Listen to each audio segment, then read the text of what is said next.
Girls, can you hear me? Like the other girls. No. Stop. Oke lur, kembali lagi sama si Kakang Prabu yang pastinya di channelnya Kumaing.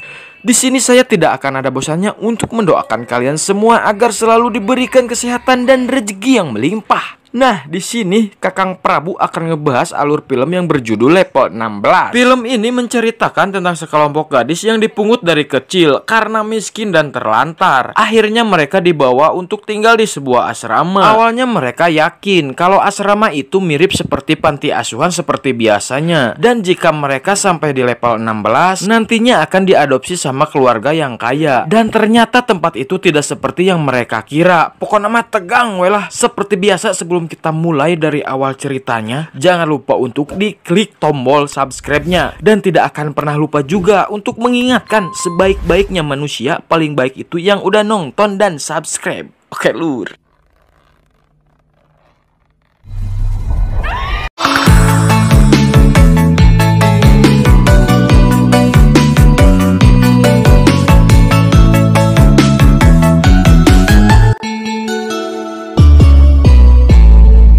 Di awal film kita dilihatkan ada sekelompok gadis yang tinggal di sebuah tempat. Dan tanda angka 10 ini menunjukkan kalau gadis-gadis ini berusia 10 tahunan. Termasuk dua orang ini juga. Dia namanya Pipian dan ini namanya Sophia. Mereka sedang asik ngobrol, tiba-tiba alarm pun berbunyi. Menandakan waktunya mereka untuk si benget atau cuci muka. Jadi cenah di asrama itu teh mereka diperhatikan. Mereka benar-benar harus menjaga kecantikan dan kebersihan. Bahkan si benget juga tidak boleh telat dan selalu terawasi oleh kamera. Ketika sedang ngantri, Sophia yang matanya rada ngeblur saeutik tidak sengaja menjatuhkan botol sabunnya. Pipian pun langsung menolong Sophia yang membuat dia telat untuk bercuci mukanya. Jadi gara-gara itu Pipian pun dianggap melanggar undang-undang aturan di situ. Dia langsung dibawa oleh penjaga untuk diberikan hukuman dan Sophia pun tidak bisa berbuat apa-apa.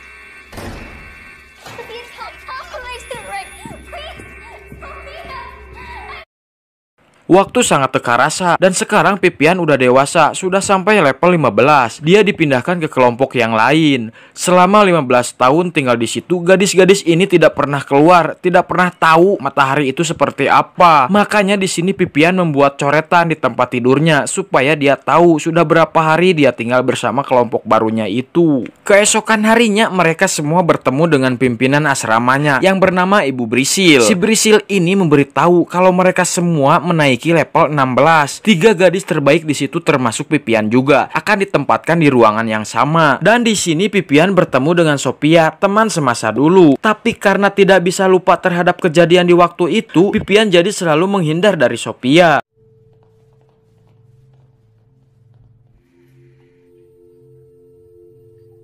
Something wrong?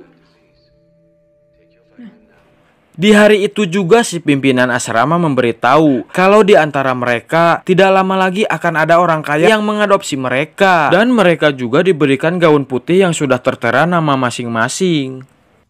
Grace. You can wear them all day tomorrow. Malamnya Pipian terus-terusan ngaca, sabari ngagaretek dina hate. Pasti aing nu bakal kapilih mah. Mereka semua sangat senang, kecuali Sophia. Dia tidak terlihat bahagia sama sekali, seperti ada sesuatu yang sudah dia ketahui.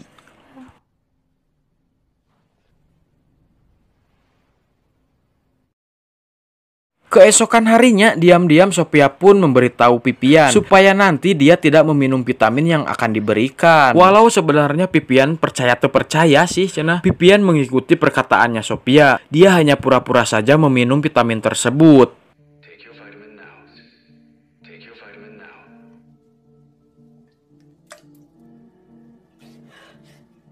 Setelah malam tiba, Pipian mencoba membangunkan teman sebelahnya. Dan beberapa kali digero-gero pun tetap saja molor. Sampai Sophia pun mendekati Pipian dan memberitahunya mereka semua tidak akan bangun. Karena yang sudah mereka minum tadi itu bukan vitamin, melainkan obat tidur. Dan Sophia juga memberitahu sebentar lagi cenah akan ada penjaga yang datang ke sini dan menyuruh untuk pura-pura tidur saja. Dan benar juga, Brisil dan penjaga pun datang.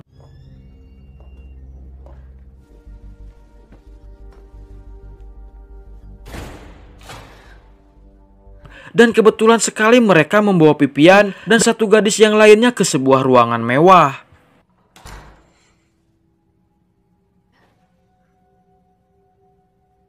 Dan tiba-tiba datang pasutri ini. Mereka sedang diskusi gadis mana yang akan mereka pilih. Dan untung saja yang dipilih itu gadis lain. Dan Pipian pun dikembalikan ke tempat tidurnya. Di sini Pipian sadar mereka semua bukan diadopsi, namun dijual untuk sesuatu. Pipian memberitahu Sophia dan mereka mencoba untuk kabur. Namun di sini si Brisil pun datang kembali. Dan kini yang dibawa adalah Sophia. Karena ada kesempatan, Pipian pun mencoba untuk kabur. Dia langsung lompat ke arah pintu masuk. Namun pintunya terkunci dan membutuhkan kartu khusus untuk membukanya.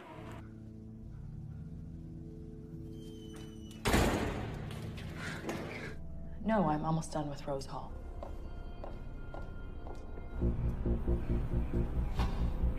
Karena tidak berhasil, terpaksa Pipian kembali lagi ke kamarnya. Dan penjaga itu sudah mengembalikan Sophia ke kamarnya itu. Keesokan harinya mereka semua disuruh antri. Bukan pembagian sembako, melainkan untuk disuntik alias divaksin. Pipian pun yang udah curiga itu bukan vaksin biasa, tidak bisa apa-apa.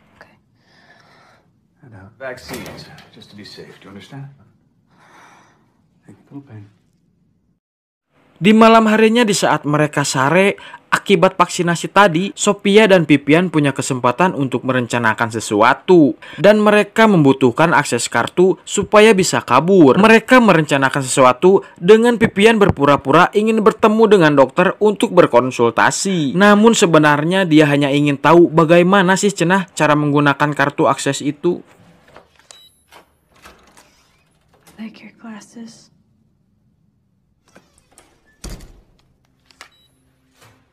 Setelah jam makan siang, ada satu orang gadis yang tiba-tiba saja kejang-kejang dan langsung ongkek. Ternyata dia punya memar yang parah dari lengannya. Sophia dan Pipian juga sama, bekas suntikan itu menjadi memar dan kemerahan. Pipian semakin curiga dengan tempat ini dan ingin segera kabur. Dia juga bertemu lagi dengan dokter. Dokter ini jadi curiga sama Pipian. Ting entah kaceplosan ting kumaha. Dokter ini jadi curiga. Pipian tidak pernah meminum pil vitaminnya. Gara-gara itu Pipian diberikan suntikan yang membuat matanya itu ngeblur terus-terusan.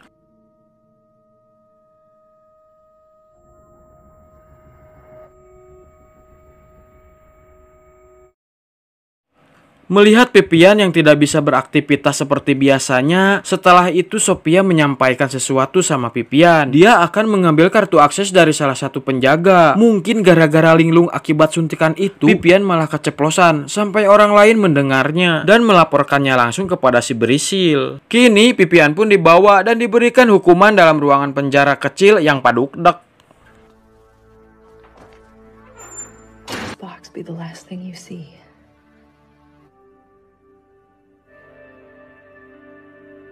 Singkat cerita, pada saat malam hari, ada penjaga mesum datang ke kantor mereka yang dirasa untuk mencabuli gadis-gadis tersebut. Sophia punya kesempatan untuk membunuh penjaga itu.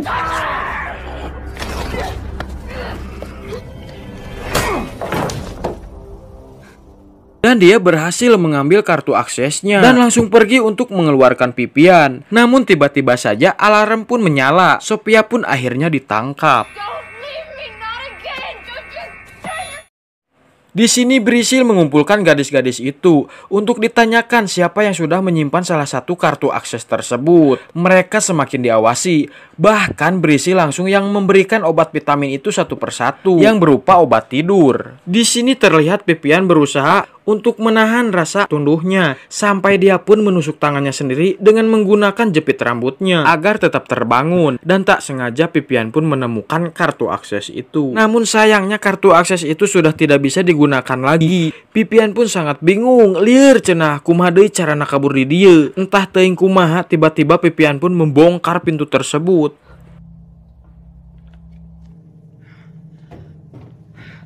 Dia pun langsung mendatangi Brisil untuk menanyakan cenah temannya si Sophia di mana. Brisil mulai mengaku dan dia sudah menyiapkan suntikan untuk membius Pipian. Sampai akhirnya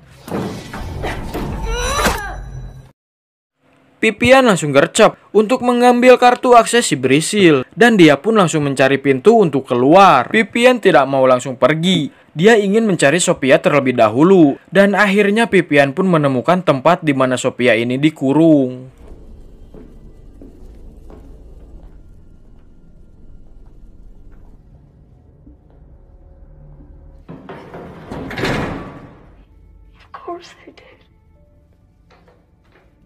Dan mereka mencoba masuk ke sebuah ruangan yang di dalamnya ada banyak peralatan operasi. Di sini juga mereka temukan sebuah tirai yang ternyata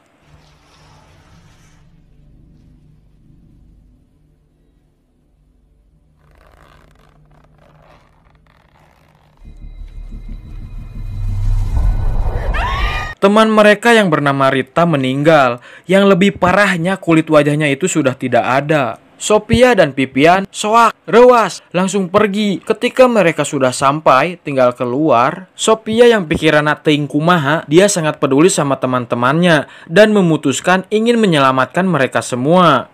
Sophia membujuk mereka semua untuk ikut bersama Sophia. Sementara Pipian yang sedang menunggu menemukan sebuah ruangan yang membuat dia penasaran. Tiba-tiba dia melihat sebuah layar yang menampilkan iklan sebuah teknologi kecantikan terbaru yang pastinya untuk kalangan orang kaya. Jadi mereka bisa mengganti wajah yang sudah keriput dengan memakai wajah gadis muda yang cantik. Dan ternyata tempat ini bukan panti asuhan, melainkan peternakan untuk mengambil kulit wajah gadis-gadis itu. Di sisi lain, Sophia kesulitan membujuk mereka semua untuk kabur dan pergi dari tempat ini. Mereka tidak percaya sampai akhirnya Pipian pun datang dan membawa Brisil. Akhirnya mereka sadar, bahkan si Brisil ini ternyata salah satu orang yang sudah memakai kulit wajah gadis yang tinggal di situ.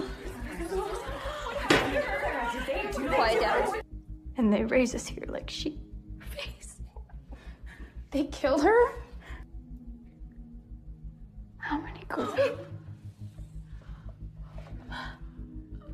A genius.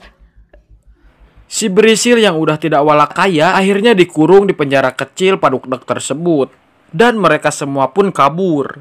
Di sini sialnya para penjaga mengejar mereka semua dan membuat para gadis-gadis itu terpencar. Sophia yang udah hampir ditangkap diselamatkan oleh Pipian, namun membuat Sophia jadi terluka dan kesulitan untuk lompatan. Lagi-lagi Sophia dan Pipian terlihat oleh para penjaga dan hanya bisa nyumput dalam sebuah gubuk derita.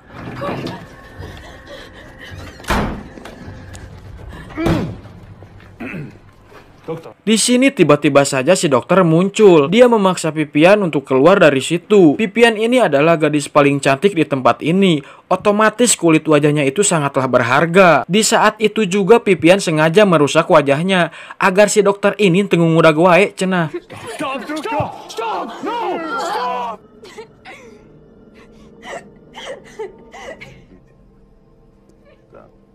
Dan setelahnya si dokter ini dipanggil oleh Big Boss yang menjalankan jual beli kulit banget ini.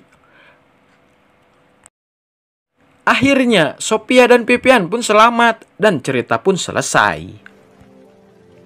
Mungkin hari ini sudah cukup untuk saya menghibur kalian. Dan maka dari itu saya dari pusat mengingatkan, jangan lupa untuk di subscribe. Terima kasih, bye-bye.